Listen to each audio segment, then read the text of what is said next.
Nanalo siya ngayon sa fundraise na 4 laps at second. 4 laps at Second sa 3 laps rin. may 3 laps din. Yan, ipapakilala niya yung kanyang ibon. Ayan, sir.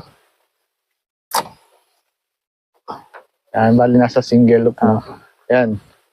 Pakita mo yung ibon mo.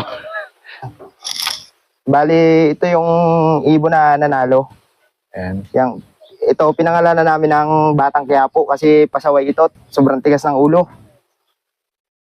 Tapos, napaka-consistent itong ibon na ito. Kahit yung tipong kahit umuulan, baga nagaklak siya kahit sobrang lakas ng ulan. Nananalo pa rin siya, nakakapasok pa rin sa mga top 5 sa pooling. Napakagaling nitong ibon na ito. Anong bloodline yan, sir? Yang bali, ang bloodline nito yung galing kay Kikan at saka yung anak ng Taiwan.